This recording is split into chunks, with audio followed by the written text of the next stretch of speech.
This episode of Reading Rainbow presents Prairie Animals, with special thanks to Lincoln Parks and Recreation, specifically to Pioneers Park Nature Center. Welcome to Reading Rainbow! Today we have a special treat for you. We are going to visit a place called Pioneers Park. Can you think of what we might see there?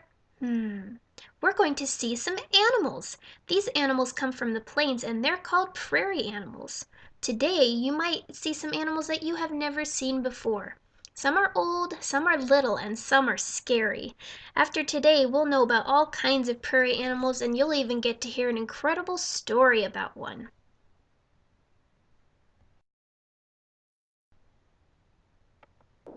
Perhaps the most impressive of all the animals here at Pioneers Park are the bison. These enormous animals can weigh up to 2,000 pounds. Sadly, bison are now an endangered species.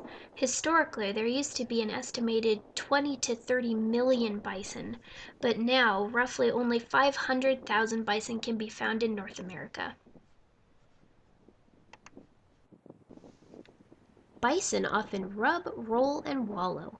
Wallowing creates a saucer-like depression called a wallow. This was once a common feature of the plains. Usually, these wallows are dust bowls without any vegetation. In winter, bison can dig through deep snow with their heads to reach the vegetation below. Bison have poor eyesight but have acute hearing and an excellent sense of smell. They can reach speeds of up to 35 miles per hour. A bison's thick fur offers great protection against the harsh elements of the American plains. Their winter coat is so thick and well insulated that snow can cover their backs without melting.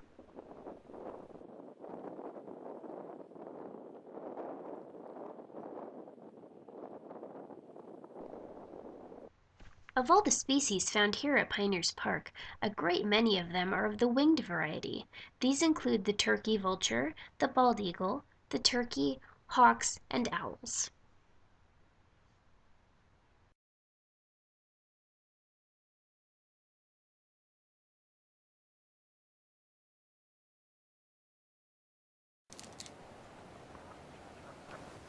While the turkey vulture may appear scary, it is actually a gentle and non-aggressive creature.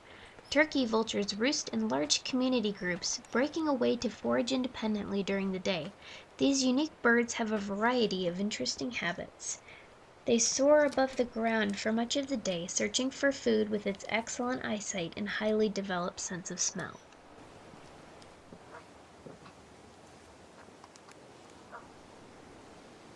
As of June 28, 2007, the Department of Interior took the American bald eagle off the endangered species list. These beautiful creatures have a wingspan that ranges from 72 to 90 inches. Bald eagles can fly to an altitude of 10,000 feet. During level flight, they can achieve speeds of about 30 to 35 miles per hour.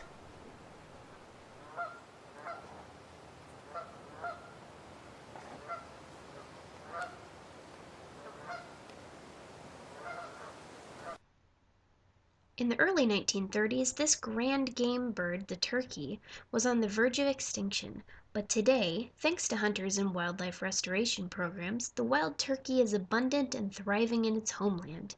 Between 5,000 and 6,000 feathers cover the body of an adult turkey in patterns called feather tracks.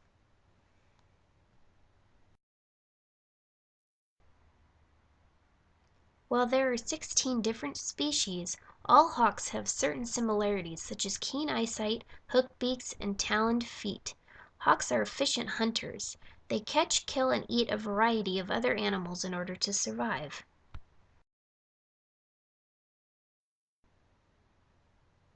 Did you know there are around 200 different owl species? They sleep during the day and they are active at night. It is during this time that owls hunt insects, small mammals, and other birds. They use their powerful talons, or claws, to help catch and kill their prey. Owls are not able to turn their eyes in their sockets, so, in order to be able to look around them, owls can twist their necks to turn their heads about 270 degrees without moving their shoulders.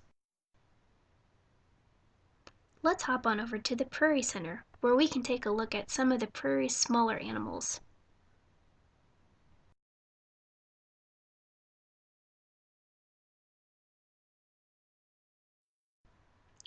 Did you know that turtles have existed for around 215 million years? Sadly, many turtle species are endangered. One of the largest of these species is the leatherback sea turtle. It can weigh around 2,000 pounds.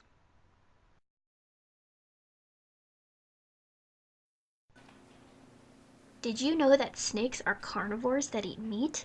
They cannot bite their food, so they have to swallow it whole. They have flexible jaws which allow them to eat prey bigger than their own head. There are around 3,000 different species of snakes, and they are found on every continent of the world except for Antarctica. Let's take a closer look at Jake the bull snake. Oh my gosh. Oh my gosh. There you go. I can't touch that. What's his name? Jake. Jake the bull. Mm-hmm. Oh gosh, that's nasty. Oh, He's not you're so nasty No, at he's all. not nasty, but I just don't like snakes. Wow, look at that. He's my best friend. How often do they shed their skin? Oh, several times a year. Maybe 4 or 5 times a year or so. Normally it comes off a little nicer than this. How Really? long does it take for them to shed it? Usually a couple days, although it's taking a bit longer this time. Let's see. Why would that be, do you know? Oh, I don't know. Probably a little dry. Oh. Probably prefer it to be a little more humid. Oh my gosh.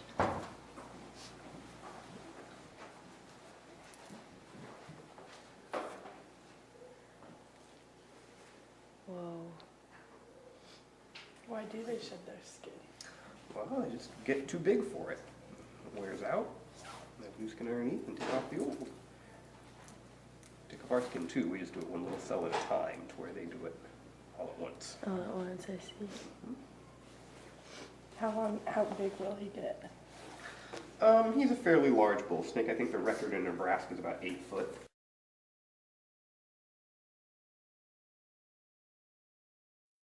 What you saw here today is only a small fraction of the animals that can be found here on the prairie. However, this should give you a good idea of the beauty that lies here.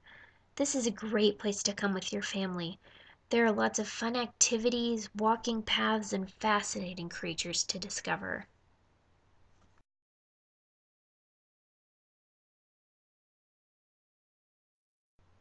We hope you learned a lot about the animals here at Pioneers Park.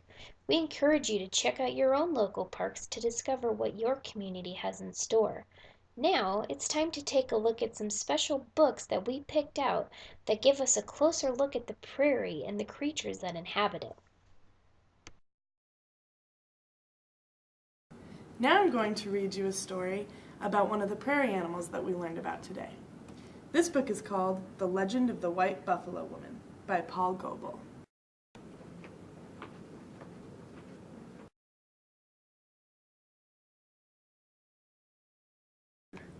End of the world.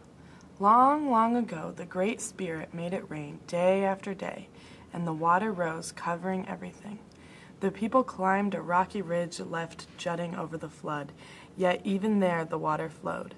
And then the 4 winds blew, and huge waves broke over the rocks, and all the people were swept away and drowned. The nation is born again. At the last moment, an immense eagle swooped out of the sky to save a young woman who was crying for help. She clutched his feet, and he carried her to a faraway mountain which rose out of the water. They married, and she gave birth to twins, a boy and a girl. From that marriage of a woman of the earth and the eagle of the sky, people had a new beginning, and in time grew to become a nation once more. Sadness of war. Many generations passed, and then the people were attacked by enemies. Their houses were burned, and they were forced to leave their homeland in the forests. They fled to the great open plains where there were no trees and where the 4 winds blew eternally across the circle of the world. Every family mourned relatives who had been killed. These were sad and frightening times. White Buffalo Woman appears. Late in the spring of the year, a group of the people were wandering, strangers in the new country. They were tired and hungry, searching for the buffaloes. Early one morning, the leaders told 2 young men to climb a hill and look out over the country for the herds. As they came to the top, they were surprised to see a young woman climbing up toward them on the other side, carrying a bundle on her back. She was a stranger, beautiful, and also mysterious. One of the young men whispered bad thoughts, but his friends answered, "No, get rid of such thoughts. She must be a holy woman." But he would not listen, and at the instant he put his arms around her. Lightning flashed and thunder shook the hilltop, and rushing clouds hid them. As the wind died, the clouds lifted, and the woman was standing there alone. At her feet were bones, which was all that was left of the foolish young man. The other was so frightened he turned to run. "Stay," she called. "No harm will come to you. Tell your leader I have something important to give to him. Tell him to erect a council teepee with a buffalo skull altar at the center, and let everyone gather there at dawn tomorrow. Go now." He ran down to the camp as fast as he could and told what had happened. They all wondered who this woman could be. The council teepee was set up just as she had asked. Early the next morning, everyone dressed in their best clothes and gathered inside the great teepee. They were excited, yet in awe of the mysterious woman. As the sun lit up the sky, she appeared walking across the prairie toward the opening in the camp circle. Her breath was like a cloud in the cold morning air. There was quiet. No baby cried. Even the dogs feared to bark. She was singing, and though still far off, her song was clearly heard. "With visible breath I am walking. Toward this nation I walk, and my voice is heard as I walk. With visible breath I am walking. With this red pipe I walk." The beautiful woman carried a pipe. She walked to the place of honor where the leader, Buffalo standing upright, invited her to sit. He dipped braided sweetgrass into a buffalo horn cup filled with water for her to sip. "Sister, we are glad to have you come," he said. She thanked him, and she told everyone, "Wankantanka, the Great Spirit, told my buffalo people to send me to you today. He has seen your tears. He knows you have always tried to do what is right, so he gives you this pipe. Pray with it, and you will see your prayers rise up to him with the smoke, and you will know he hears you. The pipe will join nations and families together in love and peace, and so from today your people and my Buffalo Nation will be one family." The Buffalo One told them, "When you fill the pipe, the spirits of all things will help you send your prayers to the Great Spirit." She took a glowing chip from the fire and lit the pipe. She offered smoke to the sky and the earth and to the 4 winds in thanks for all the good things which they give. She handed the pipe to the person on her left, and it went from hand to hand round the circle, and children touched it as it passed. When the pipe had completed the circle, she leaned it against the buffalo skull. She told them, "In time, all of you will have a pipe. Carry it always, and the Great Spirit will help you on your pathway through life." She said to Buffalo standing upright, "Look after this pipe, and it will guide your people to the end of the world." Turning to the people, she said, "Pray always. Look for what is good and true. And now I have finished what I was sent to do. I will always remember you, and in time I will return. Matakiu Oyasin, we are all related." She left the council teepee, stopping 3 times to turn and look back at them. When she had passed through the opening in the teepee circle, she turned a 4th time and sat down. And then everyone was amazed to see a white buffalo calf jump up and run off to join the buffalo herds. Until that moment, nobody had noticed that the buffaloes surrounded the camp. The wonderful woman had brought her Buffalo Nation with her. The Buffalo Path. She is called White Buffalo Woman because she changed into a white buffalo calf. Afterwards, her buffalo people gave the red stone so everyone could make pipes. It happened this way. Buffaloes made pathways as they walked from one grassland to another, this river to that, to and fro. At certain places, the great beasts loved to lie down and roll in the dust and mud to scratch their backs. At one of those wallowing places, they uncovered the beautiful red stone. Walking the buffalo paths, people found it washed and polished by the wind and rain, a gift from the buffalo people. Blood changed to stone. Tradition tells that the red stone is the flesh and blood of the people who drowned at the end of the old world. When the waves swept them off the high ridge, they sank and the Great Spirit changed their bodies to stone.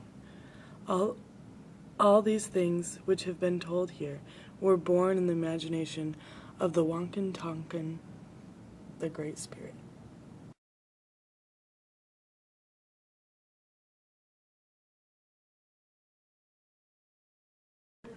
If you want to read more about prairie animals, you should check out this book by Donna M. Bateman. It's called Out on the Prairie, illustrated by Susan Swan. This story is about all different kinds of prairie animals and what they like to do with their mothers and their brothers and sisters. It is a happy story and it is kind of like a poem. It is definitely a great book that you should check out, and it has beautiful illustrations. So go check out on the Prairie.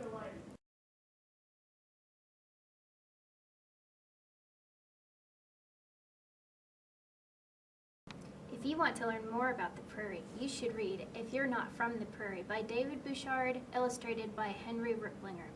This book is written in poetry and takes the perspective of the author. He talks about all the elements of the prairie, like the wind, sun, sky, and trees, that make him who he is. The illustrations allow for those who have never been to the prairie to understand the beauty. I loved this book, and I think you would too.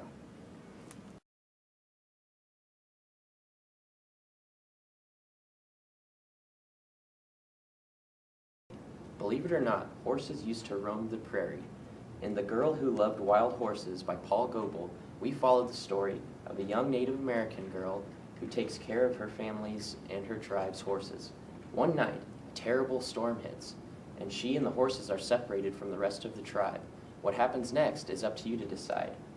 The Girl Who Loved Wild Horses is a great read and a winner of the Caldecott Medal for illustrations in 1979. Check it out.